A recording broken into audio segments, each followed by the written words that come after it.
Howdy, howdy. We are live on a Friday night with a very fun guest and a very fun episode to talk about. Well, I say very fun. It's kind of some serious, heavy stuff. But Sohail, are you ready to talk about some Borg with us? I'm so ready to talk about this episode. It's one of my all-time favorite episodes of Star Trek, The Next Generation. And, we'll get into it during the discussion. Well, I But see I'm we so already excited to have be back some. on Tex-Trek. We're excited to have you. It's been too long. But yeah, so without further ado, let's go ahead and get the show started. I'm Fatheree. I'm Sohail.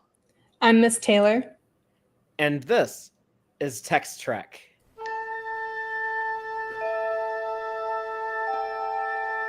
Engage.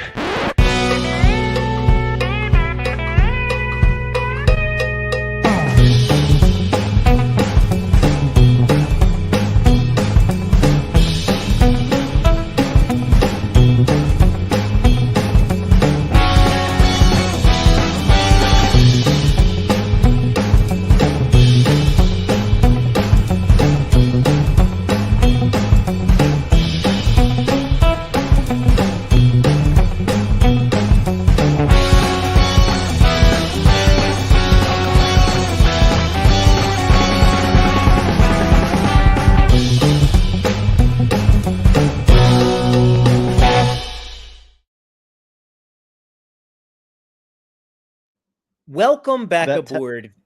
Well, go ahead, Sohail. What do you got? I was just saying that Tex-Trek theme really slaps. I'm glad you approve. I'm glad you haven't gotten sick of it yet. We might have to do a remix at some point. Welcome back aboard the Starship Texas for the 328th installment of the Tex-Trek podcast, the home of Star Trek fandom from deep in the heart of Texas, where we take a deep look at Star Trek, old and new. Tonight, we are discussing Star Trek The Next Generation, Season 5, Episode 23, Borg, written by René Echevarria and directed by Robert Letterman. This is the latest in our series of Back-Trekking Retrospectives, where we take a look back at a classic episode of a legacy Star Trek show. And we have another one planned for next week with a different guest. I will announce what it is at the end of tonight's stream, but just to let y'all know, it is the only legacy Star Trek show we haven't covered yet, so you might be able to guess what show it is, but I'll let you know exactly what it is momentarily. But for now, we have Borg to talk about. So before we get into that, I just want to give a big thank you and shout out to the wonderful Tex-Trek Patreon supporters. So thank you so very much, you, Starfleet Sohail, but also Cake is Eternal, Crazy Dutchy, Joanne Robertson, John Dog, Geek Filter, Quark Spar, Stephanie Durantes, Matthew Averett, Braxton, Chuck A, Joel Vallis, Benjinium, Arthur Lamoureux, our associate producer, Chris Garris, Dave Farabee, Dave A. Gregory, and our anonymous supporters. And if you're able to join these wonderful people and support us on Patreon, you'll be invited to the monthly Patreon watch parties.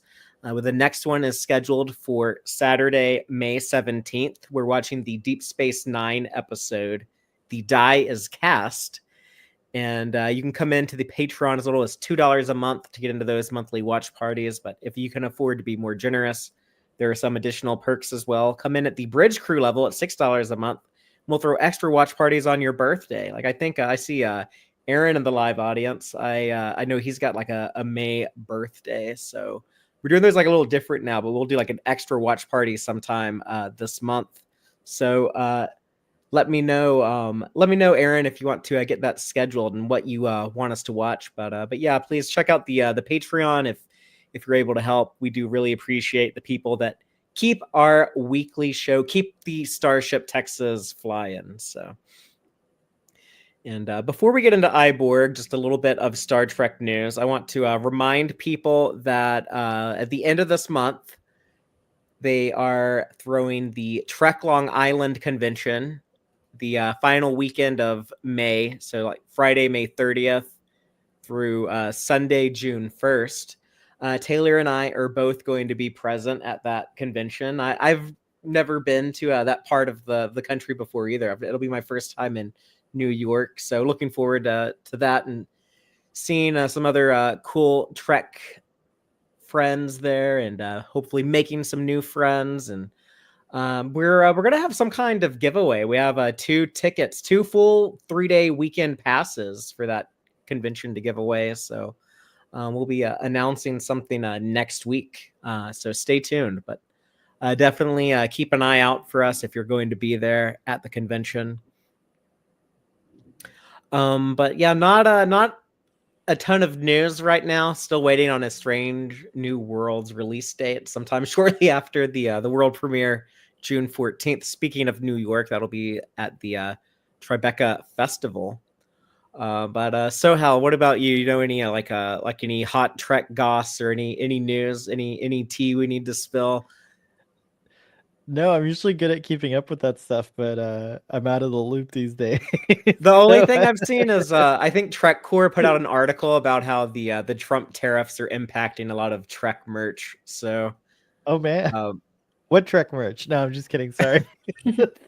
we finally have like a lot of cool stuff coming out. So the new action figures, and we finally get like the model ships back in production, like just in time for someone to screw it all up, I guess. But Yeah, we do. We have this beauty right here. So cool. that's one of the master replicas. No, it's Fan Or Home. Fan Maybe Home, they're Fan I don't Home. know if they're the same company or not, but yeah, it's a Fan Home one. But while the current state of the world not great, we'll take a look back at this piece of media from a simpler time. Iborg. Looking forward to talking about this one. I know Taylor, you're a fan of this episode. Sohail, you're a big fan of this episode. I want to ask you your thoughts on it in 1 second. I'm just gonna quickly recap it by reading the synopsis I grabbed off of Memory Alpha. But that reads: the discovery of an injured adolescent Borg brings to the surface hard feelings for both Captain Picard and Guinan for what the Borg collective had done to them. Matters are complicated when plans to use the young Borg to destroy his people are halted when it is discovered that the Borg has become an individual. Yeah, this is the episode that gave us Hugh the Borg. So we'll talk about it in a moment in the episode breakdown, where we will go through the episode beat by beat. But before that, we'll just each give our opening statement and our broad impressions on the episode. Starting with you, Starfleet Sohail, tell us your general impressions on Iborg. Well, 6 years ago when I talked about this on my channel with my pal Humbert, I recalled to him that when this episode first came out, what year was it, Fatheree? Do you remember? Oh, this is late season 5, so that would be 91 or 92. Okay, so yeah, so I was like a adolescent 92. myself. This was late 92. I was a adolescent myself, still in high school, early high school, or like 10th grade or something like that. And I saw this episode, and I just remember I wasn't out of the closet or anything. I think I was a late bloomer, so I don't even think I was like really exploring much. But oddly enough, I think Hugh was one of my first crushes. And oddly, because he's a Borg, he's like got gray makeup on, he looks dead with all these cybernetic parts and everything. But Jonathan Del Arco is just so cute that it's shown through. And we could talk about it later, but there's some design elements. They make him look a little cute, with like rounder parts, and he looks like an adolescent Borg, not a not a full-fledged. Oh, it came out on May 11th, on my birthday. That's crazy. So yeah, it came out on my birthday. So May 92. The battle of the binary stars day. My birthday. A lot of things happened that day. It might have been a Mother's Day. There's been 7, including this year, Mother's Day that fall on May 11th. Which is cool. Sometimes my April 10th birthday falls on Easter. Oh, that's neat. That's neat. You're like holier than me. Yeah, holier than thou. Holier than thou. You can really be. But yeah. So I just like kind of had a huge crush on this character. But aside from that, I thought it was an important episode. We had a discussion group that would meet up for lunch and talk about it. And I thought it was great that, we got to see this other side of the Borg, like through this character, and like to find out that you can be kind of the Borg when they're separated from the collective can have their own thoughts and things. It was very interesting. And of course that's evolved so far, especially with the character of Hugh, now that we have Star Trek Picard, and we've seen like his work, that he's done and everything like that. So there's a lot more layers to talk about than 6 years ago when I first talked about it. But I was surprised at our little lunch discussion that some of the folks there were like upset that the Borg, and I could understand it though, but that the Borg were no longer this like, monolithic, only true evil, thing, force anymore. That now that they had like this kind of more, humanized, they were humanized, and that kind of ruined it for some people because they just wanted them to be the bad guys. So I thought that was interesting. But for me, it's it's very much the opposite. I loved it, and I think it's kind of more true to real life. Like we live in a world that has othered so many people when we're all really just the same. And so I thought this episode had like a great message then, and it definitely continues to have a great message now. Right on. Well, Taylor, why don't you share with us your thoughts on Borg? Yeah, strong agree that this is a really great episode. I love the growth a lot with Picard, Guinan, and Geordi. I think this is a really strong episode for all three of them. Probably one of my favorite Geordi episodes. There were times I was super frustrated with Picard, and I get frustrated with him a lot, but in this one specifically. But I think it's a good way to show like the conflict to your audience, by having your hero in the wrong. So I do appreciate that we get a little bit of that push and pull with Picard. I also really love Dr. Crusher in this episode. She's so steadfast, and she's always debating and arguing, and she stands her ground so hard. And I really appreciate that she's, sticking herself out there.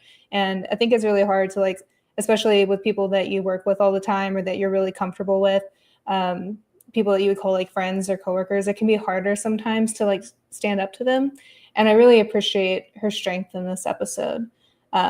Particularly like when she says, I have a question, like when she's, forcing them basically to like lay out like the uncomfortable truth. Out, like, what exactly is that going to do to the Borg? Yeah. Yeah, she's like forcing them to like say the uncomfortable thing out loud, like force them to like explain what they're trying to do, and like make them, really think. So I really appreciate her in this episode.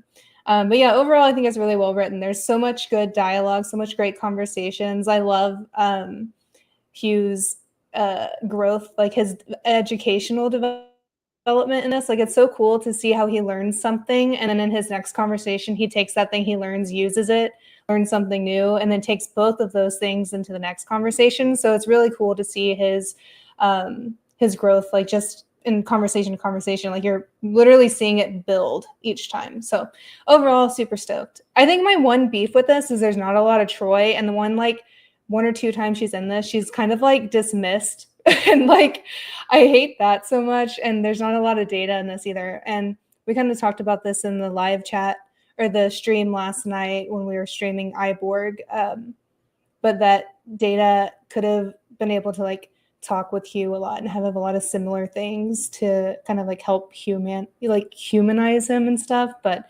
we don't really get that in this. So I agree with some of those comments from last night. Well, for me, I agree with you a lot, Taylor, that this is like a really great use of Guinan and Picard, and that is a kind of a cool, bold thing for a show like Star Trek to be like, oh yeah, like even these guys that seem so perfect, they're clearly a lot better than the humanity of today, but yet they can still, make mistakes, and but more importantly, they can learn from their mistakes and question themselves and question their opinions and reflect on things and change. So it's really a great use of Whoopi and Patrick Stewart. I think they do some phenomenal work in this episode. But yeah, the one thing that I appreciate so much more now when I go back and watch The Next Generation than in years past is I in recent years have learned to really appreciate Gates McFadden's performance as Dr. Crusher, and I never realized like how important that character was over the 7 years of Next Generation. That she's really the one person on that ship who can stand up to Picard the most and kind of question him and confront him and get away with it more than arguably Guinan can too.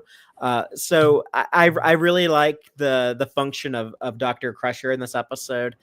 And I never really thought about it before, but just after thinking about this episode so much the last few days in preparation for this show, I think that this is my favorite of the what is it, 5 or 6? I guess 5 different Borg stories in the next generation, if you count Best of Both Worlds as one story. I think this is my favorite Borg episode of TNG.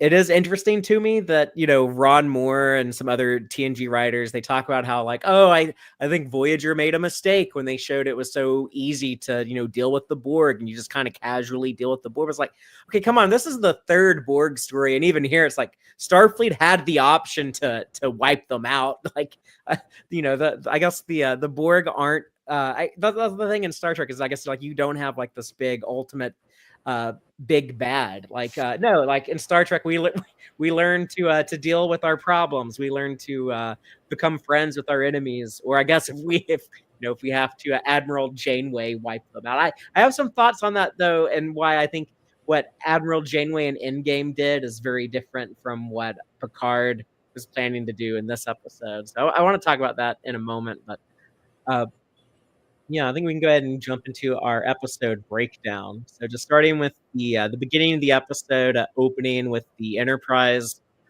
scouting for possible colonization in the Argolis cluster and discovering the injured Borg when they pick up a possible distress call transmission coming from a planet. It is fun though, like when they're just kind of chilling, just having like a easy mission. Oh, we're just surveying, I guess, just scouting, and they're just like admiring the unusual star in the Argolis cluster. And Troy has this line. She comments on how this the star, it's beautiful but frightening at the same time. And that's kind of a comment on the Borg, or on being up close to like a Borg drone. Like this impressive technological creature, but it's also like the biggest threat that they've encountered in this show. I think the screenshot you picked was perfect here, because in the episode during the scene, I was like, I thought it was a little off that Picard looked like he was just kind of like, eh. Picard seems kind of bored at the opening of this episode. Like he's not really doing, like they pick up this transmission. It's just like Riker being like, oh, I have Crusher put together an away team and let's get in the transport. Like Picard's like doesn't do anything. It's like Picard is half asleep until they find out it's the Borg, until they're like, shit, it's Borg. I think it's funny that Riker pages Bev and he's like, hey, bring the medical away team. And then it pans to the ice planet and it's just her. Like she's the whole medical away team. I was like, that's kind of funny. Like I would think at least like you would have an assistant or something or send someone else. But I think it's funny that she went herself. Yeah, she just grabbed her blue coat and her little tricorder bag and was ready to go. I think it's probably, I mean, definitely could have used another person probably, but I think she was just like, they're all kind of probably a little excited, I imagine, because there's an opportunity to really study the Borg that they haven't had, like in a way that they haven't had before. Well, when they realize that it is the Borg, like that's when Picard wants them to beam back immediately, and Crusher is like already treating the Borg. Like when he's like, oh, if we leave now, we can leave like no sign that we were ever here, that we ever interfered. And she's like, oh, it's too late for that. I already started treating the Borg. and Worf's reaction, where he's just like, kill it now. Like let's just like hide the evidence. Let's just pull like a cover up, get out of here. They're gonna know. That's funny. Yeah, he's definitely a shoot first, ask questions later person.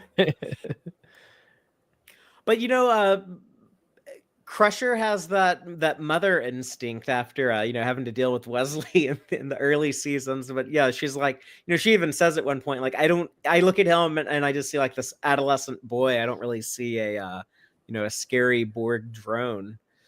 So That's funny too because Jonathan Del Arco tried out for the part of Wesley. He So in a way, auditioned for Wesley Crusher. Yeah, so it's funny that she she's being motherly. she still got to mother over him a little bit. So. Taylor, you mentioned Troy not having much to do in this episode, and it's like she tries to have a role in the episode. Yeah. Like she tries to counsel Picard when she's like, "Oh yeah, I think having a Borg on board the ship, we're beaming this Borg on to treat him. Like, are you sure you don't want to talk about that?"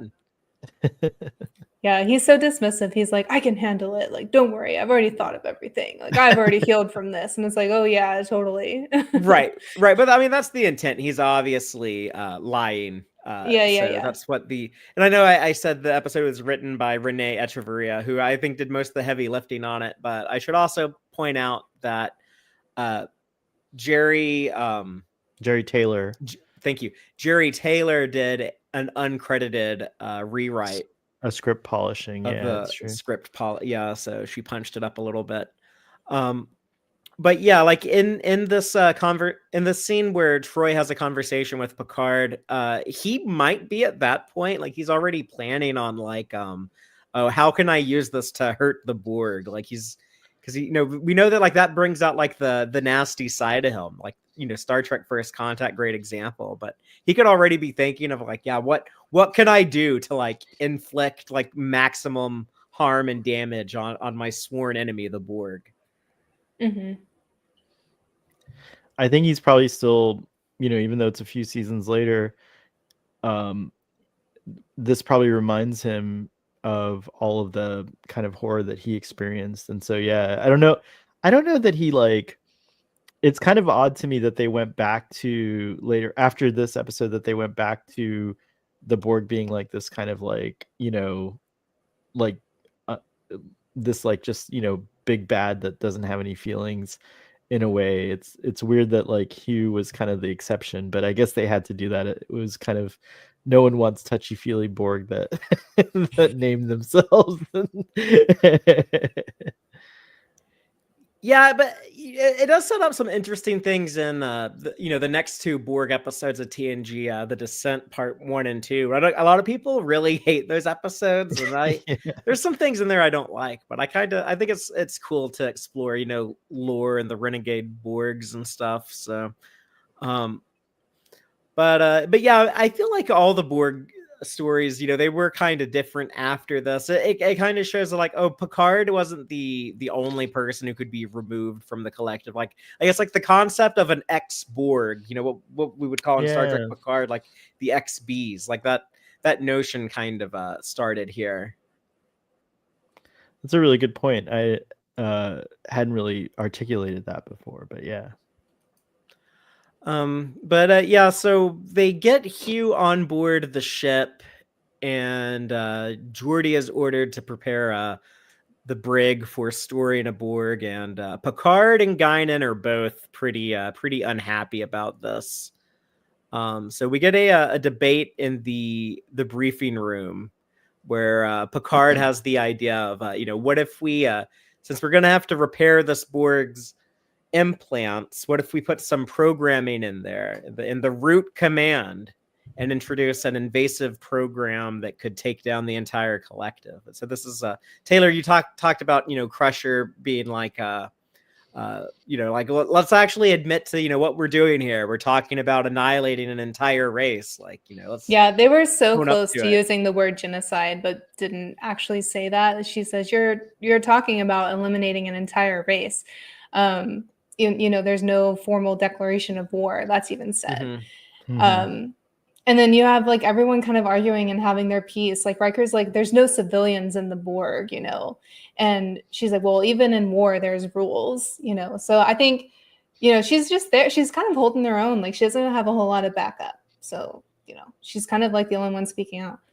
And I do love how much her and Geordi get to work together. Like before this scene, they were kind of already working together in the cell/sick bay cell that they have the Borg in. And I think it reminded me a lot of like how they care for Data together a lot. And I can see how they how Geordi comes around first, like working with her, because she's got a lot of exposure with this like steadfast Bev, you know. It's kind of cool, like the contagion of like the compassion of just like, you just Crusher just asking Geordi, like, I know you're trying to do your job, but just like stop and think about this, and then Geordi's able to talk to Guinan about it, and then Guinan's able to talk to Picard about it. So I guess it just shows like oh yeah, like if you feel weird about something, like it is good to speak up. It is good to interject and voice that opinion. Like, yeah, it's like a domino effect of like empathy, which is great actually as a message in general. I think to not be afraid to express, even in the face of like where basically everyone, both Guinan and Picard, are basically, in TNG, they're for all intents and purposes like infallible characters. Like we trust them implicitly and things like that, and so does the crew, especially Jean-Luc. Hey, sub commander. Especially Jean-Luc. So it's neat to see that how like prejudice works, and how like you can different ways of like combating prejudice and getting people to like address their prejudices and things like that. And I thought that was really neat, because Guinan straight up was like giving him like when Picard's kind of like, I don't know, she gives him a life lesson with that move, and in the fencing, and like convinces him to actually like double down, and then later she's the one who realizes, oh, I've been wrong. So I love that. I think I wish more people let go of their prejudices in this manner. Yeah. But we think of Guinan as being like the wisest character on the ship, who, and also like arguably like the most like ethical character on the ship, who's always going to have like the perfect advice to give someone, or able to like see the best in people and kind of like inspire those elements in others. And so like having her here be the the hostile, the bigoted, the aggressive individual, but it still works. It still feels true to her character. It's a testament to the writing and the acting. But yeah, I like that scene between. It's kind of like, oh, look at these like sophisticated, fancy people, Guinan and Picard. Like, of course they like fencing is like a hobby for sophisticated, fancy Right. people. But well, and to her credit and Picard's, we've never had a Hugh until now. The Borg have been relentless and unshakable. Like no amount of diplomacy or reasoning has ever changed their course, so to speak. So these two characters have both kind of given up on the Borg, and so they only see them as this. So Hugh's like remarkable in the sense that he's able to like remind them that maybe the Borg the individual Borg are actually oppressed, and not which something I guess they should have realized, because they've been forced into Borgness in the first place. But it's hard to remember that, because imagine like you're seeing humanoids that look just like you coming for it's very hard to imagine the individual in a situation like this collective. So yeah, it's tough. I think it's also very realistic to have these two individuals who are, equally or, traumatized by the Borg, and they're having this closed conversation together too, where, if you're in that headspace, you're not going to make an improvement, like they're going to agree with each other on the bigotry. Right. So it's kind of cool to see this conversation first before we start seeing, Geordi talking to them individually. So that you can see like how they're both like helping solidify their feelings towards the Borg in this scene. Whenever Guinan is, pretend hurt to make a point to Picard that, empathy in some situations can get you killed. It's very, it's very scary to think about like in real life, people having these really strong bigoted opinions, and they're just supporting each other, through that, like that choice. And so I think it's really good that we get that first before we start seeing how we can break down that kind of bigotry. So I really appreciated the scene. I thought it was really well written. It's so concise too. Like it's very short. amount of time that you see them interact in this way. Efficient. And Yes. it's also interesting that they avoid seeing Hugh for so long, and then the people who do have that proximity to him, with Bev and Geordi. Jonathan Del Arco is really good at playing the scared, frightened Borg. When Dr. Crusher even says if I didn't know better, I'd think he was frightened or something to that effect. And when he's searching around the brig for a power source, Crusher's he's hungry and stuff, and it's that's one of the ways that I guess bigotry can thrive in society, is when we have those barriers. When you have neighborhoods where you don't see people that are different from yourselves, it's easy to otherize them. Whereas when you're more mingled and integrated, and you're oh no, yeah, those people aren't all bad. I know them. I know several of them. It's not that big of a deal for us to share spaces and interact with each other, and you're less likely to experience those bigotries. So I think, yeah. So it's almost like they're avoiding. It's they don't want to admit that they're wrong or face those feelings in themselves. It's almost like a bit of denial that they kind of avoid facing Hugh for so long. Subcommander Tall in the live audience says something interesting here. He says, I find this episode very interesting. The message of empathy is inspiring, but one can imagine an alternate history where the Borg prevailed in Descent or First Contact. So yeah, it's like high stakes to the decision that they make. I'm surprised. Did I miss it? But they don't even contact Starfleet or anything. Were they out of range or something? I assume where our Gola sector is supposed to be this kind of far out out there, exotic location that they're scouting for colonies. So, or maybe there's interference from that sun that they can't get off long range communication. But I kind of prefer Star Trek, where these captains have to grapple with these decisions. Oh yeah. That's last week we were talking about Balance of Terror, which was very much you very much see the weight of that on Kirk. So yeah, for sure. I know it's just unrealistic. Yeah, these people should all be checking in with HQ for all this stuff, but but at the same time, I think if they had, I don't remember. I don't know if I would have felt like that at the time, because in TNG, Starfleet's overall it's still pretty ethical and stuff like that. But with the kind of way Starfleet has gone since then, through the movies and through the modern shows, where they're not, it's more realistic to true life, I guess. But maybe Starfleet would have had to defy an order, because I think they do bring it up though in Descent. Nechayev is you really out when you had the chance, John Luke. Right. She does. But... That's right. So yeah, they hold it over his head, I guess, because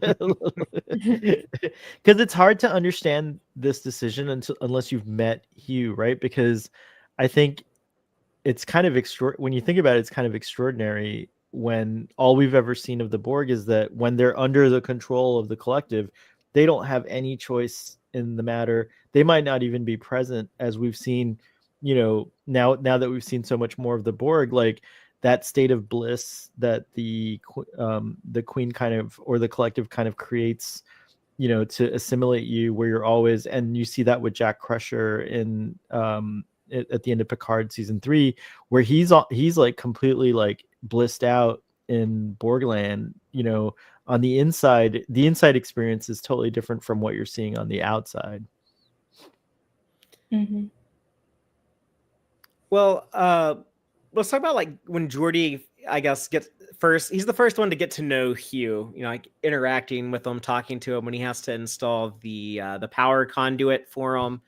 And it's kind of funny at first, he, before he even has a name, when he's just a Borg drone, and he says, we are Borg, you will be assimilated, resistance is futile. Just the standard, what do you call that? It's the Borg have these pre-programmed templates for interacting with people, right? So right. But yeah, so he has that standard Borg arrogance that you will be assimilated, all of that. And I guess it's not until I guess Crusher and Geordi are working with him in the science lab that Hugh kind of starts to grow and expand. starting with giving him the name Hugh, and the conversation of this is where they made a mistake in the script, though. He actually says "I" well before the big event in the episode when he uses "I" for the first time, but here he has the line, "Do I have a name?" I think. Oh, really? I missed that. I thought I heard it as "Do we have a name?" But yeah, you're probably right. I No, yeah, love that. he definitely says "I," so it was just a mistake. It's just René Echevarria said that like he tried to warn Jury Taylor about that after he realized it, and it was too late. They'd already shot it. Oh, got man. it. That's funny. So Hugh, Jonathan Del Arco is so great as this character because in that previous scene, you know, he plugs into the power, and I think if I recall correctly, he says like, why would you do this? Like, you know, it's the first kind of spark of like, you know, showing compassion or, you know, something like that. And I think that's like the point where, you know, that's like a little icebreaker or, you know, a point where a changing point for Hugh, where he starts to kind of like realize, oh, this is not what I was trained or taught or, you know, programmed to think about others, you know. So there's it's going in reverse too, which I love. Yeah, they're all about like you know, doing everything like efficiently, and it's why would you like, you know, waste time helping you know, someone different than you? It's like the idea like going out of your way to, or what Picard even says in the episode, it was an errand of mercy is what he told Guinan, kind of almost referencing the original series there, but yeah, it's like the concept of an errand of mercy is unfamiliar to a Borg. What were you saying, Taylor? Oh, I was going to say, I think it's kind of interesting that Bev is the one who points out that he's probably hungry, and they assign Geordi to create the energy device or whatever to install. And when the Borg is like, why do you do this? And Geordi's just saying, oh, it's because I'm a nice guy.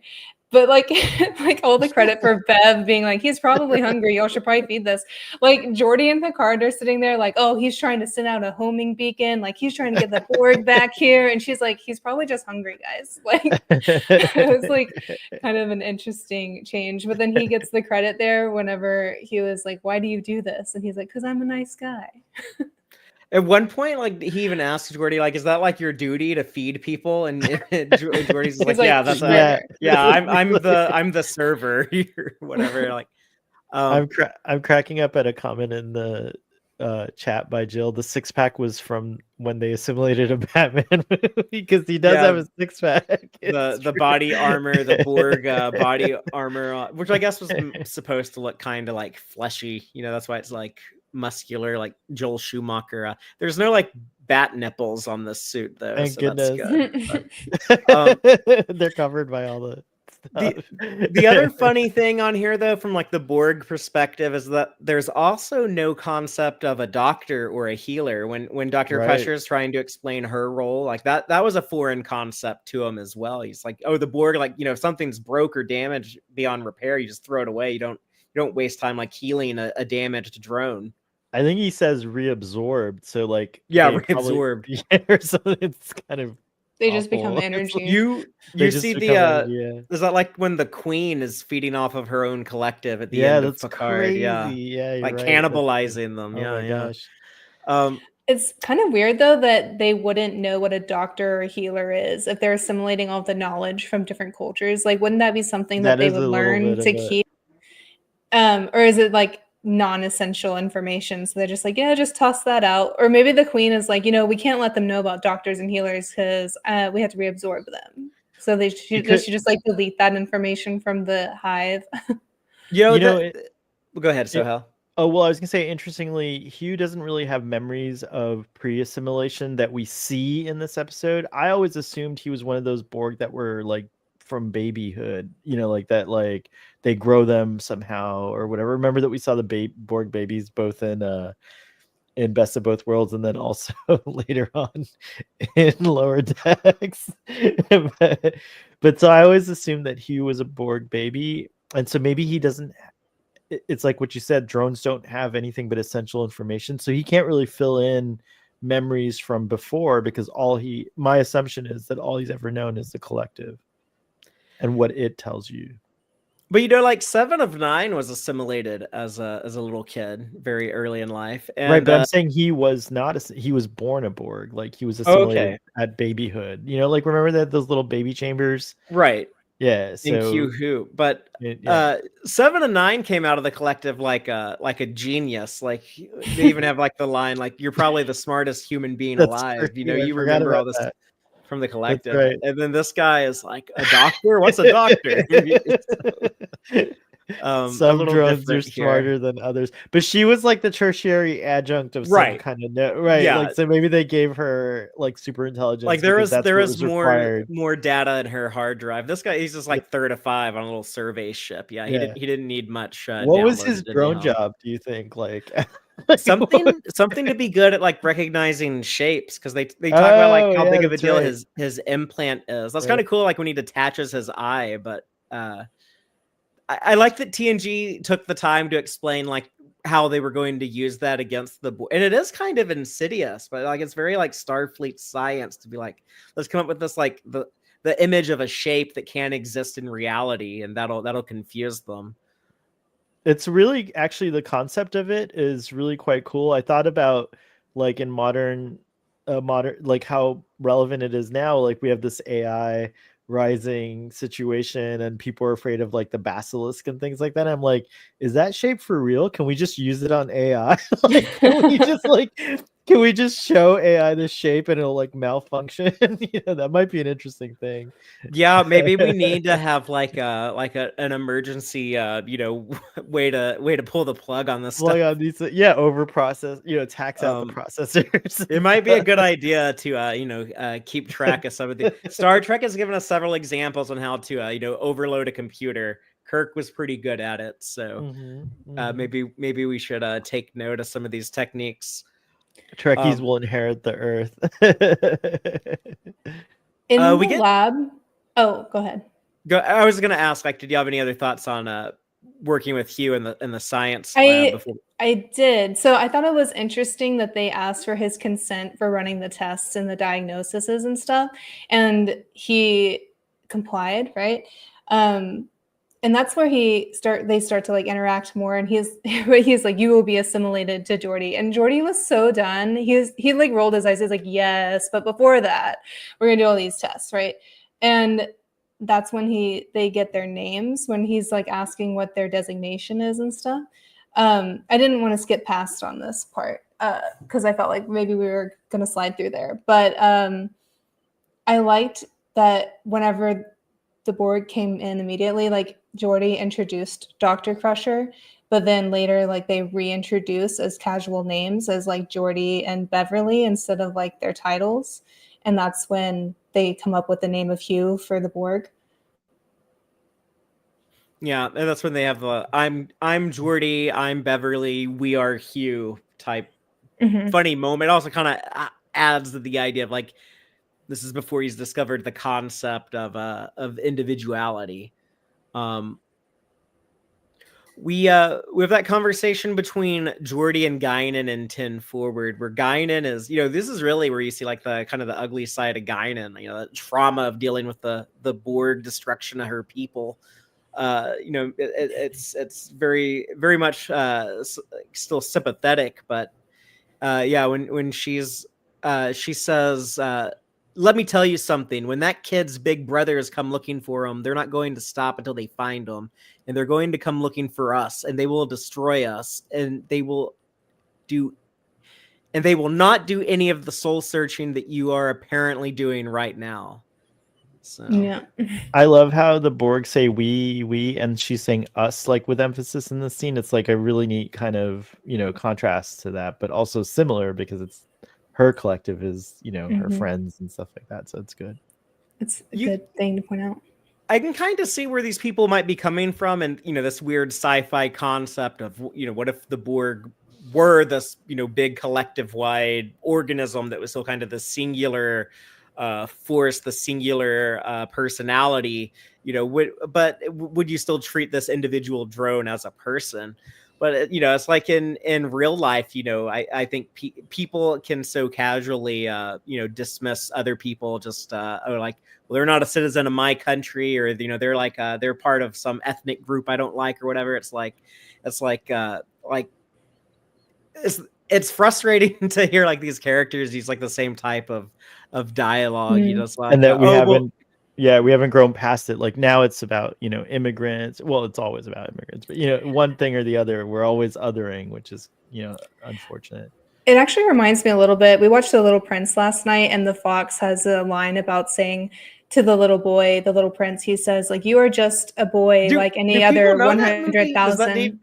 sorry, does I that love does, the Let Little me Prince. say my It's my quote. favorite. Yeah, but does yeah. it like need explanation? You're Like, interrupting my quote. do No, people know everyone what knows you're what the Little talking about? Prince is. Yeah. But I don't think the quote needs like an explanation to understand it. But the little fox says to the little prince that he's a boy like any other boy, and like 100 out of any other 100,000 boys, he's all the same. And the fox himself is like any other fox out of 100,000 foxes. And then if they meet, they become tame and know each other, and there's that connection, and then you become unique. So I think in this Oh, I case, that's love like that. what I forgot Guinan about is that. saying. Guinan is talking about, like, you know, you named the Borg like it's a stray dog, you know, but she's not even willing to meet, which is what Geordi brings up. Well, you need to go talk to him, you know, go make him unique to her. I love that. And by the way, Fatheree, the Little Prince is like super pop culture part of the. I feel like you're the only person who didn't know who the Maybe Little I Prince am like some like I don't have a good idea on what media people are aware of a lot of times, but Do you see an elephant or do you see a hat? He sees a hat, and then he watched a movie. It's the elephant. I saw a snake. Which version of the film did you guys see? The Bob Fosse one or the more recent animated The one that had the animated one with Jeff Bridges. Oh, right on. Okay. I don't remember if I saw that one, but that's one of my favorite childhood books. I love The Little Prince, Le Petit Prince.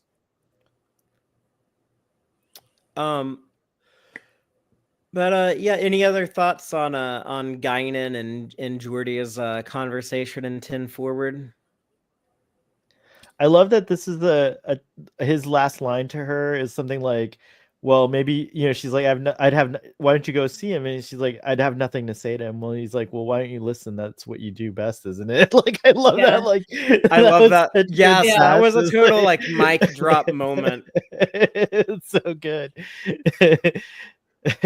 But yeah, he's frustrated with it too. Like he doesn't but I like that, like I can kind of see like the debate, you know, with the Borg collective, like that conversation that like that Riker and Picard were trying to advocate for well, you know, we shouldn't think of this as a civilian or whatever, but like the fact that like they're still willing to like question it with the Borg, it just goes to show like, oh yeah, they're much more evolved in the future than in today, where we can unfortunately still casually dismiss other people as less than or less worthy of life than other groups of people.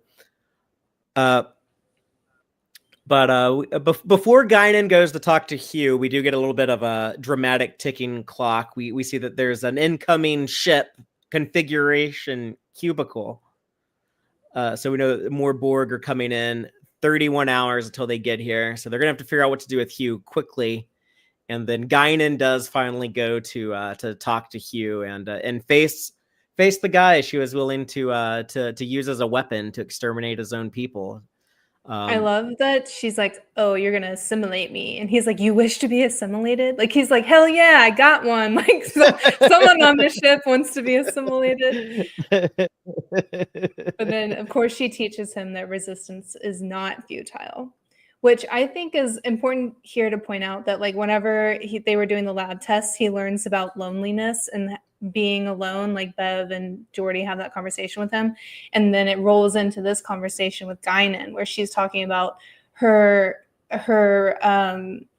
species being scattered throughout the galaxy with no home, and he says, what you're saying then is that you are lonely. And she's Beautiful. Like mind blown that he can understand this concept. You know, that he just they're both refugees. Yeah, like they're yeah. And but from this conversation, he learns resistance is not futile. from Guinan, which eventually, like as we talk more about this, it comes up in his next conversation.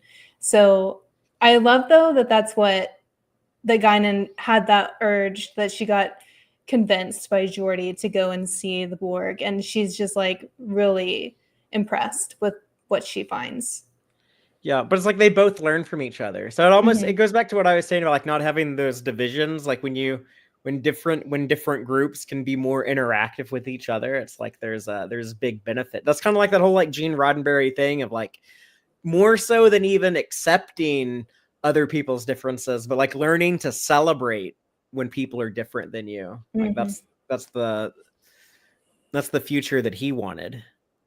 That we all want, or at least I do. Yeah, it was very, very much a big theme of this episode.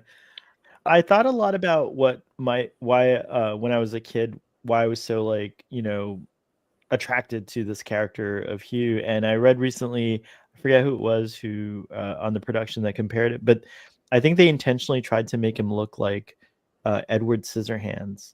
In a sense, with how Edward Scissorhands kind of has that goth look or whatever, and so that's kind of like when I read that I was like, oh yeah, there's like a Edward Scissorhands vibe to Hugh, and that's probably why he comes across as like someone you can easily empathize with, because Edward Scissorhands is kind of like scary with all the with the blades and Right. everything, but when you really his personality is so gentle that you're like, oh, I was totally wrong about this character, or like, and that's kind of like how Hugh is too. He's like inquisitive and genuinely, like what Taylor was saying, like he is really impacted by what people are saying to him, especially Geordi and Beverly, and like takes it to heart and then grows, like actually tries to implement what he learns, to try to like understand them. And I think that he's a lot smarter than I thought he was actually. But he has that Edward Scissorhands innocence. Yeah, It's the innocence easy to read. Yeah, exactly. And it's also interesting to see, like, this is the first time he's been away from the collective, and his mind is silent, right? Like he's lonely, so he's having to make all these decisions like himself. So it's cool that his natural fallback is curiosity and to listen, and to like gain information from the people that are around him. Yeah, like he's just as Picard and Guinan are able to grow and evolve, so is Hugh. The subcommander also pointed out, for Guinan, this is the classic thought experiment. What would you do with baby Adolf Hitler? Spare him as an innocent child and hope for the best, or kill him to prevent future disasters for others? And I like that the cap words, the future is always unknowable. Those what if experiments, those thought experiments are really interesting, but like, what if you killed Hitler and something worse came along? So it's almost like you almost have to like live with your past and learn from it, I think is a more important lesson, rather than trying to change the past, being filled with regrets and things like that, so, but it's still an interesting thought experiment. Geordi also has a bit of a heart-to-heart with Hugh when he talks about the different types of life, and like, Hugh says, yeah, if you want to explore all these different life forms, wouldn't assimilation be easier? That's what the Borg do, just make everything Borg, and then we know about it. And Geordi's trying to explain, like, no, like I want things to be, separate, individual, like they stay like unique the way they are. I want to stay me, and like you stay you, and we can know each other without having to, all merge into the same thing and erase that identity. So it's new concepts for Hugh. Yeah, and he learns about helping loneliness by building friendships. Like he learns the concept of friends. Sorry, I also wanted to point out in this scene, I love that he's like, why? Yeah. Why? He just like seems like a little 2-year-old. Like he's finally feeling very comfortable to be asking more and more questions, and his confidence is growing. Yeah, exactly. It's very cool. Yeah. Yeah. And after Geordi explains the concept of individuality and the concept of friendship and all this stuff to Hugh, then he has to go give a presentation to the captain. Data and Geordi present topological anomaly 4747, but they They're That's shape rad. that cannot exist in reality that they're going to use to confuse the collective. That's gonna be my birthday theme. Topological anomaly 4747 is my 47th There you go. birthday theme. There you figured it out. I'm gonna go to Chat GPT and type in design a shape that can't exist in reality, and it's gonna bring down the whole it's gonna bring down their thing. computers. Yeah.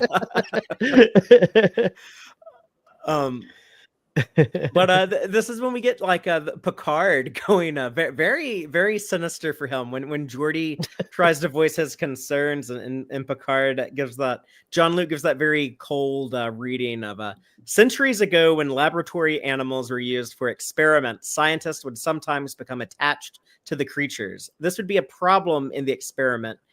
This would be a problem if the experiment involved killing them. I would suggest that you unattach yourself from the Borg, Mr. I got so mad. I never caught that before this recent viewing, and I got so mad at Jean-Luc. I was just like, really?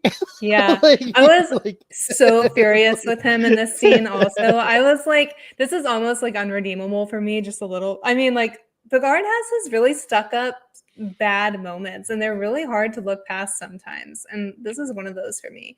But I love that we have the parallel again of Geordi being the one to reach out, like, to Guinan, and he's reaching out to Picard. And I actually think it's interesting that it worked well with Guinan. She was willing to listen, right? That's one of her character strengths. And Picard was so closed off, you know, like, he doesn't really see Geordi as an equal or a superior anyway, right? Like, he reports to him. So Picard just kind of dismisses him, like he dismissed Troy. Still mad about that. So I really liked that parallel, though, that we have Geordi like standing up for Hugh to both of these people. Yeah. And encouraging them to see them differently.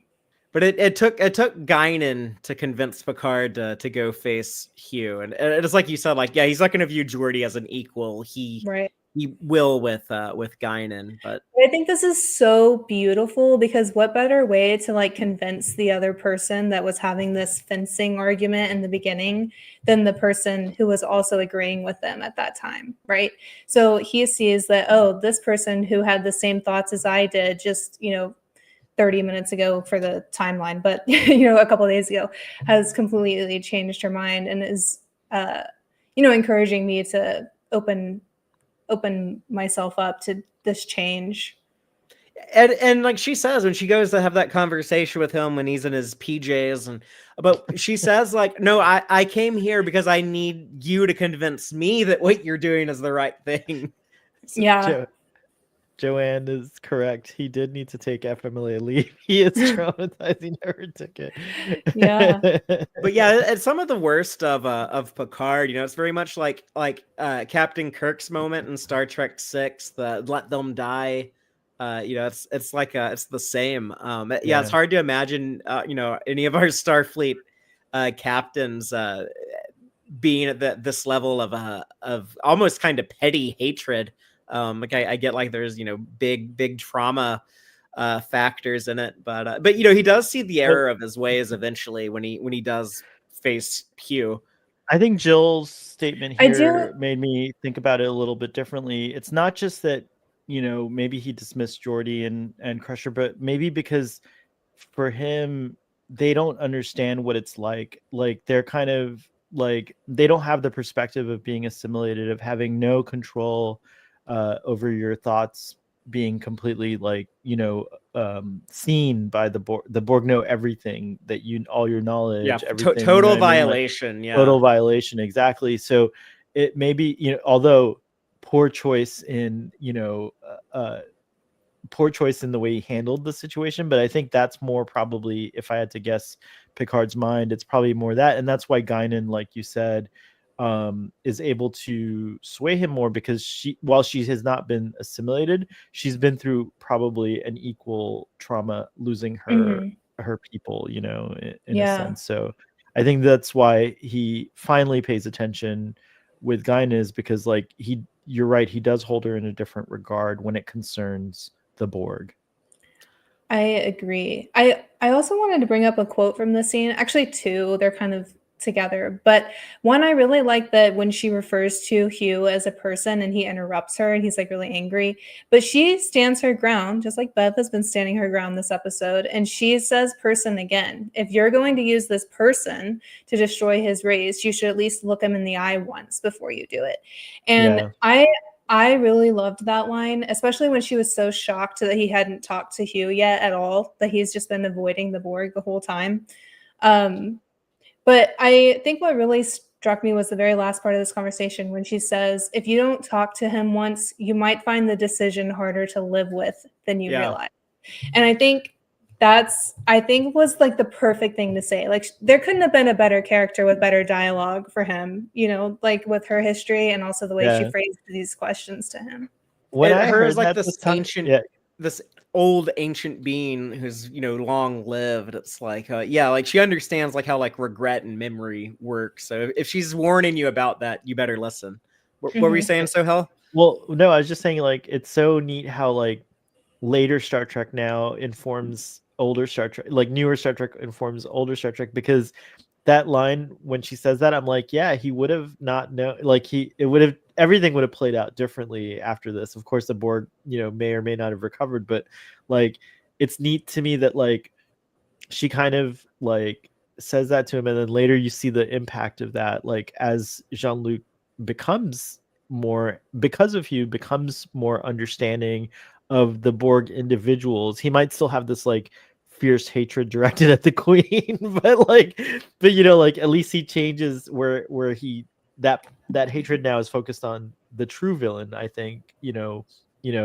But even I don't know if we're going to talk about it, but we can even talk about the Queen's evolution maybe in another discussion. But it's crazy what happens to her, and it's almost like when you were saying, Taylor, how like Hugh like got a win because he was like, oh, someone wants to be assimilated. Essentially, that's what ends up happening, is now they're asking people if they want. They're like asking people to be assimilated when they merge with Jurati, when the Queen merges with Jurati. So there's this whole new Borg collective that is a voluntary collective rather than a forced collective, which I think is such a neat thing that I wish they'd done more with in Picard, but at least we have that there to come back to if we want to. Yeah. I have some thoughts on the post Queen Borg collective that I want to share in a moment when we wrap up talking about the episode. But one other thing I have on Guinan that I speaking of new Star Trek in the newer shows we've gotten, is that there's really only 3 times we've seen Guinan not be her typical, you know, calm, collected, normal, you know, wise, but keeping it real cool self. But she got pretty worked up over Q, over the Borg. And then when we see her living in modern day 2020s United States of America. So those are like the 3 things we know that can like ruffle her feathers. Otherwise, though, she seems to always be like really calm and cool and collected. So interesting to see. But Taylor, you pointed this out when we were watching this episode, but when Picard does agree to meet with Hugh, he's like, well, I'm not going to go down to the brig. I'm going to make the Borg beam up to the ready room. So he's Worf and Hugh beam up to the ready room so he can talk to him. But then we get like that Hugh and Locutus conversation. So good. Such a powerful scene because, you know, anything could happen in this moment. I remember watching it for the first time. I was like kind of scared. Like, would Hugh freak out and try to assimilate Jean-Luc? You know, what's going to happen? Like, it's really tense. And then also it's really well done where it does seem like Jean-Luc improvises the bringing back the personality of Locutus when he realizes that that's how Hugh sees him. And that's also kind of crazy that like Hugh knows who Locutus, like he was that big of a deal. Yeah. Big a deal that like Hugh's like Locutus, you know, like it's crazy. Yeah. So I love this scene. It's fabulous. Yeah. Go ahead. I agree. I was so surprised actually that this is the conversation we got. And I loved it so much more because it's a final test. Like he's been doing all these diagnoses and tests. like Oh, Geordi yeah. and Picard, and this is like his big head honcho like final finale with Picard / Locutus. And he resists And Locutus, who's like a I hero was or something. totally expecting Picard to come out swinging as Picard, and I love that he had to act like Locutus, and he got all the information he needed from acting instead of from Oh, being right on. himself. So I was really surprised by this conversation the first and second time I saw this because I kind of forgot, but I love it so much. I think it was so effective in getting Hugh's development across, because if he can stand up to like his head Borg, like the person in charge, and stand fast and firm and disagree with that person, then he passes the test stronger than as if he was just talking to Picard and be like, yeah, I'm Hugh, whatever. But for him to be like, no, I will not assimilate someone. Like, Geordi is my friend. I don't want to assimilate my friend. Like, he should not die because he doesn't want to be assimilated. Like, all of these things that he's learned throughout the whole episode, finally, we get to see all of them in one conversation, all the things he's learned. So, I'm just blown away by this. Like, this scene is one of the just peak episode. So. Yeah, great observation. And yeah, that really sums it up. And it was enough to make Picard reflect on his stance. And what makes it, I guess, so easy to forgive Picard's nastiness earlier in the episode, though, is that when he sees he's wrong, like, he immediately owns up to it. When he has that briefing room conversation with the senior staff and tells them, like, yeah, I was wrong. Yeah, I am so glad that is exactly what it cut to immediately after the Hugh scene. And yeah, Picard's like leaning up to the window, like looking at himself and his reflection basically, and saying that he was wrong. Like, if they didn't do that, I would have been still so irritated with him. But that does help with my frustrations on Picard. And I talk about this on the show a lot, but that's some of my favorite Star Trek is when Star Trek is challenging us to be self-reflective. Mm-hmm. Yeah. Here's Arthur of Borg. And I also love, like, Bev and Geordi are there, and they're like, yeah, we know. We've been trying to tell you this the whole episode. Like, that's a great screenshot, by the way. I love that you had that on your cover too. I love that. Yeah, it's a great shot when they cut back to the ready room after the briefing room scene, and Hugh he's still doing that curiosity thing. He's staring at the fish Livingston in the fish bowl. How cool that, like, the Borg cut off from the collective's programming might actually be curious and explorers and all these other things that, like, is being suppressed by the collective's good, the will of the collective, if you will, yeah. You know what I mean? And also, like, does he kind of feel like the fish, like he's stuck in a fishbowl, Yeah. like with these people, Right on. like being observed like this, and Poked I think there's like and a prodded little bit, and yeah, like he's thinking about this fish as himself. I also wanted to talk about, like, in the ready room where they're talking about, like, well, what do we do with Hugh now? Like, we recognize he's an individual. Do we send him back, let him be reassimilated? Do we wipe his memories, all this stuff? And they're like making all these decisions without him present, obviously. And Bev says, I have a question. Like, what if he doesn't want to go back? Yeah, like, I love but she's that the she one who says brings that. it up. Like, yeah, why don't we just ask him what he wants to do? And I think this reminded me so much of the child episode when Troy is pregnant with the mystery baby, and they're all having this conversation of what to do with the fetus, and she's like right there, and like no one asks what she wants. She has to be like, I'm keeping it, y'all ding dongs. Like, I'm not, like, why are y'all even talking about this? Like, it's my body, my choice. And like, it was like, it reminded me very much of that, like they're talking about what to do with this person, but they're not even asking the person that it actually affects. So A+ to Bev for bringing that up. And then it's so beautiful that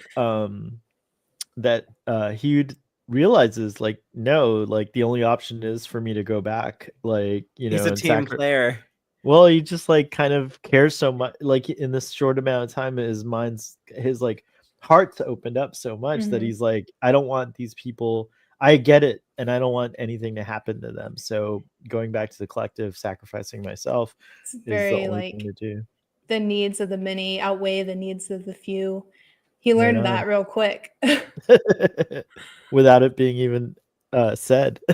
There's a Yeah. particular line in here that I want to point out in a moment, but that ties into that, Taylor.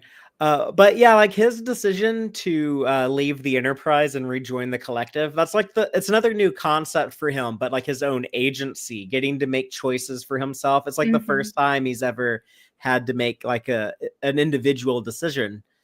And I get that, like, TNG we have to reset the status quo at the end of every episode. It would have been kind of cool to explore having this refugee Borg who requested asylum and stayed on the ship, and they explore something similar with 7 of 9 later. But yeah, it would have been kind of cool if we got to see more of a Hugh. I know we get a little bit of that in Descent Part 2, but more of Hugh Borg renegade, I think. Yeah. I do love also that he states like he would choose to stay with Geordi. And it pans to Geordi and he's so proud. He's like honored to be, this Borg's reason for staying on the ship. But I also love there's really great acting from Del Arco in this where you can see him processing, like he is alone, right? And learning about agency and choice. And he's going through the consequences where he's like, oh, well, if I stayed here, like I know the Borg, they will follow, right? It's too dangerous. So he like has to come to that conclusion on his own, but he has to work it out. Like you can see the wheels turning through there about the consequences of his choice, which I think a lot of people don't really spend a lot of time thinking about the consequences of their actions and their choices. So it's so cool that he's learned all of that in like just one scene. And I think it also kind of talks about how, Picard has made a choice in the beginning of this episode and he didn't, it took so much more to get to his consequences and understanding all of that than like this one really simple, situation that Hugh is in is, do I stay or do I go? But another kind of parallel there.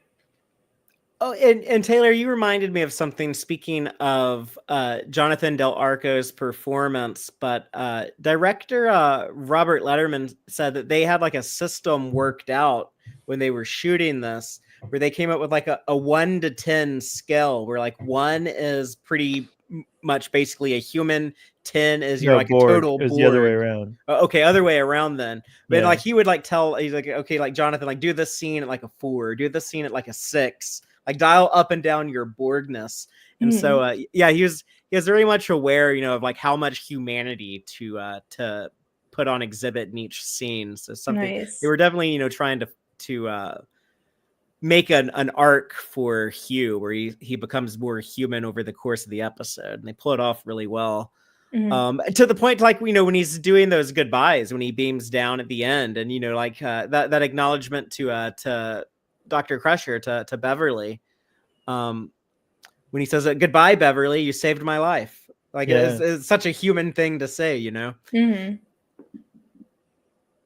What does he say to Picard at the end? It's so awkward. He's like, Captain, I do not want to forget that I'm Hugh. And Picard like just is like, energized.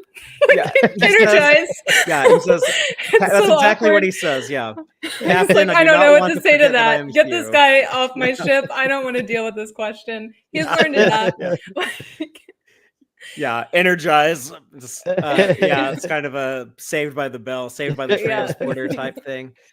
It is a satisfying ending when the Borg come to reassimilate Hugh, and as he beams up, he gives that look back to Geordi. That moment's fantastic.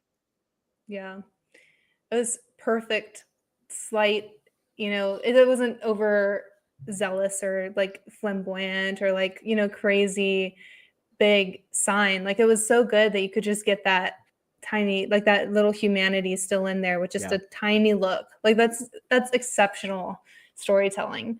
That's enough with like what a Borg is, that's enough to show you that he can remember and he's gonna start what he does, what we know from Picard. So a little goes a long way. Very good. Subtle. You guys see now how teenage Sohail was totally crushing on Hugh the Borg? Oh, 100%. I don't hear that. Well, I take that back. So hell, teenage Fatheree was totally in love with Seven of Nine. There you go. Yeah. So Borg or sexy. That's Somehow I it's a don't know known how fact. It's a that scientific fact. Damn it can happen. So, but yeah, but speaking of Voyager, I got to thinking of this episode though, like they make such a big deal of like this moral debate on is it ethical or not to attack the Borg with this virus that would wipe them all out. But then Star Trek Voyager ends with Admiral Janeway coming back in time from the future to do exactly that. So, but the more that I think about it, I think what Janeway did mainly like targeted the Borg queen and like poisoned her. But I think it just put like all the other Borg in a coma, and that's why we see that cube in Prodigy, and arguably the same cube that's in Picard. According to Aaron Walke, it's very likely that's the same cube in Prodigy and Picard season 1. But those Borg were just like all kind of asleep, knocked out after what Admiral Janeway did. They weren't like all killed, and they were being revived, and we see Hugh working to bring other people out of the collective and I guess rediscover their individuality. I also love that at some point after Voyager, like Hugh and Seven of Nine and Picard like all know each other. There's like XB's anonymous or something like they get together and have meetings on Tuesdays. A support network or something. Yeah. What? That's cool. I also love that Hugh coming back to Picard was a total surprise. It's funny, in the discussion I had 6 years ago, I guess Picard was announced already, and one of the hopes I listened back to that discussion. One of the hopes I expressed was like maybe Hugh will be in it. So like past Sohail was hoping for this, and I was so delighted that Hugh did come back. Sadly, Narissa, that bitch, kills him. But there were tears shed. Yeah, exactly. But it was, I've come to terms. I still don't like that Hugh died, but I've come to terms with that. The character has really had a really fulfilling place in Star Trek, the Star Trek story, or Star Trek lore, which I like. Well, any other thoughts on Borg before I go into the Gorn egg section of the show, where I like to point out the Easter eggs, in jokes, and continuity connections of the episode? Only that this was a fun discussion. Thanks for inviting me. Yeah, absolutely. We'll have to have you back on board, Sohail. I heard that you liked TNG, so have you on one of these TNG episode discussions. Thanks. But that being said, Taylor, you have anything else? No, love this episode. Fun discussion. Cool. Well, let's talk about the Gorn eggs. So the Easter eggs, in jokes, and continuity connections I thought were worth mentioning. Starting off with the title of the episode, Borg, is kind of a cheeky reference to Robot by Isaac Asimov, which is a reference to Claudius. Yes, yeah. So it goes back even. Claudius might have been referencing something else, maybe. Sohail. And the Argolis cluster that the Enterprise is scouting in the episode, that was invented for this episode, but is mentioned again in the TNG episode True Q, and the DS9 episode Behind the Lines. That's when Jadzia has to take command of the Defiant to go knock out a Dominion sensor array. That was in the Argolis cluster. It was somewhere near here. On. I remember that episode. There is a line from Hugh, which is basically a reworking of the goods of the many quote from Spock. But Hugh says, "You are many, I am one. What I want is not important." So very much in line with what Ambassador Spock would say in a situation like this. And Hugh does return, as we mentioned, in the Descent Part 2, as well as multiple episodes in Star Trek Picard Season 1. But that's all I got on the Gorn eggs. But y'all heard us talk about this episode for over an hour. You know how the three of us feel about it. Please let us know your thoughts on Borg. You can comment on YouTube, on Spotify, and the Tex-Trek Discord server. But share your feelings on iBorg with us, and we might share those on next week's show. But last week we discussed Balance of Terror with Dave, and I got some comments on YouTube. Michael Phillips 3170 said about Balance of Terror. I saw this one on its first run on a 21-inch black and white TV, one of my favorites for sure. So cool, someone who watched this back in the 60s on an old black and white TV. J32954 on YouTube says the neutral zone itself may have been inspired by the demilitarized zone, a name that was used later on in Trek that separated North and South Korea. Yeah, we were talking about with Dave, what the inspirations for the neutral zone might have been, and the Cold War real life examples. I don't know why I didn't think of that, but the demilitarized zone in Korea, totally. And on, I think this was on Twitter, but Chuck A said, great episode, Mark Leonard to Star Trek. So yeah, one of the many things we can compliment Balance of Terror on is it gave Mark Leonard to the franchise.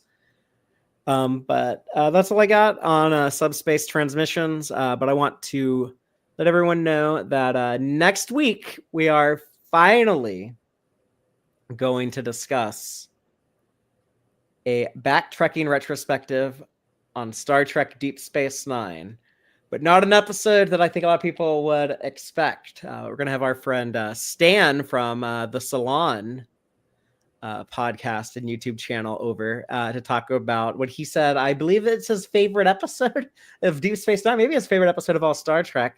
But Stan is going to come talk about The Assignment with us. It's a Keiko O'Brien focused episode. All right, on. But Taylor and I and Stan, we're all three Keiko fans. So, but this is the one where Keiko gets possessed by the Pa Wraith. So it's also an O'Brien must suffer episode. Maybe it is the best episode. But it's an episode I haven't heard many people talk about, so I'm curious what we'll be saying next week. But please come back and check that out, and we're gonna do like a couple of other Back-Trekking retrospectives. I think before we get close to Strange New Worlds, well, we're definitely going to be covering Strange New Worlds season 3 this summer, and later this year, early next year, at some point, we're gonna get the Academy show. But more than that, we're gonna get some big Academy news soon. They're gonna start showing us what these characters look like. We're gonna get a trailer probably at some point this summer. So what's your prediction? Oh, summer. You said sometime at some point this summer. Yeah, maybe. I think San Diego. I think they'll do something at San Diego. Yeah, that makes sense. Either like a trailer or a clip or something. I'm so hype about Academy. I can't wait to see what it looks like and everything. It's gonna be very cool. Yeah, it's funny because we've had so much new Star Trek, but it seems like a long time since we've gotten like a new Star Trek show. Like the first look, like I remember like getting like the first look at like Strange New Worlds or like Picard or Prodigy. But yeah, this one's gonna be a little different because like at least with those, like we had an idea like who would some of the characters be in each of those shows. Like we already knew like Anson Mounts Pike from Discovery and Ethan Peck's Spock. So with this, it's going to be pretty. The closest thing I can compare this to, honestly, is like the animated shows, like with Lower Decks and Prodigy. I wasn't really sure what to expect. I'm not really sure what to expect with this Academy show until we get. Yeah, I have no idea either. So yeah, I have a lot of ideas, but yeah, they do really. Yeah, it's true. Because we don't know a lot about the future stuff. Like it's all new, right? And so. Like we see a little bit in Discovery, but it's not like cemented, it's very growing. So I think that they honestly are going to have like a big advantage with Discovery already fleshing a lot of that stuff out. And it'll be fun to talk about. But I'm getting hyped for Strange New Worlds. I'm ready for season 3. Yeah, that little me too. Sneak peek was fun. Yeah, and it'll be fun having Taylor here covering a weekly new episodes because it'll be the first time that she's gotten to do that. So that's rad. Great, Taylor. Yeah, this will be my first new Trek that's not Section 31. We're not counting that because it's like a movie. This will be like the first episode stuff. Very cool. Yeah, so looking forward to all that fun stuff later this year. But next week, the assignment with Stan. So we'll see y'all then. And until next time, as always, live long and prosper, y'all. Subscribe to YouTube to watch the Tex-Trek podcast live or listen to us later on your favorite podcast platform. Follow Stephen Fatheree on socials at TXTrek. Thank you and take care.